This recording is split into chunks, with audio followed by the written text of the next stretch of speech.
हनुमान बहुत शक्तिशाली हैं, लेकिन उनका पूजन इसलिए है कि वो विनम्र बहुत हैं। जब लक्ष्मण को मूर्छा आई और भगवान ने सोचा कि मेरा ये सबसे बड़ा संकट कौन हर सकता है। देखो भगवान सबके संकट हरते हैं, भगवान के जीवन पे संकट आया तो उन्होंने किसको पुकारा? उन्होंने हनुमान से कहा कि तुम जाओ और संजीवनी लेके आओ। तो जब आकाश में हनुमान चले तो सूरज निकला हुआ था।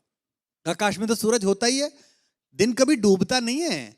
हमारी माँ पृथ्वी हमें गोदी में लेकर हमारे पिता सूरज की ओर से पीठ कर लेती है। माँ को दोष दे नहीं सकते तो पिता को दोष देते हैं कि दिन डूब गया है। दिन कभी डूबता नहीं है, दिन तो निकला रहता है। सूर्य कभी अस्त नहीं होता। कैलाश भैया ने गाया, क्या बात है, क्या बात, क्या कभी अंबर में। तो बेटा सूरज कभी डूबता नहीं है। तो सूरज आकाश में मिला, और अगर सूरज इधर निकल जाता जहां लक्ष्मण लेटे हुए थे तो भगवान के जीवन का सबसे बड़ा संकट आ जाता। उनका भुजा जैसा भाई, जिसे वो अपनी भुजा कहते हैं दाहिनी, वो पृथ्वी छोड़ जाता। भगवान सहन न कर पाते तो इतना बड़ा काम करने गए, और कितने ताकतवर थे, पंचतत्वों में से एक पवन के बेटे हैं। सूरज से मिले तो उन्होंने कितनी विनम्रता से बात की। रवि भाई सूरज से बोले, हे सूरज इतना याद रहे संकट एक सूरज वंश पे है।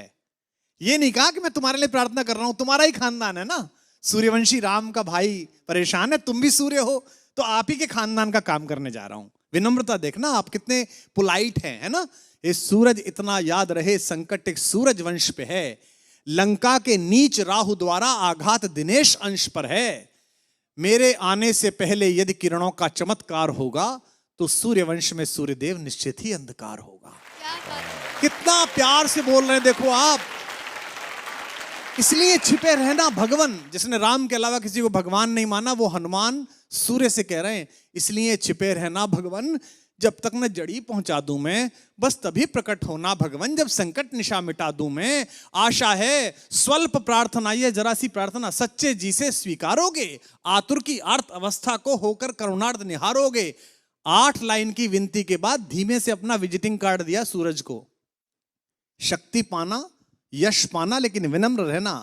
आशा है स्वल्प प्रार्थना ये सच्चे जी से स्वीकारोगे, आतुर की आर्त अवस्था को होकर करुणार्थ निहारोगे। अन्यथा क्षमा करना दिनकर, अंजनी तने से पाला है, बचपन से जान रहे हो तुम हनुमत कितना मत वाला है। क्या बात है। अन्यथा क्षमा करना दिनकर, अंजनी तने से पाला है, बचपन से जान रहे हो तुम हनुमत कितना मत वाला है। और धमकी भी कैसी दी।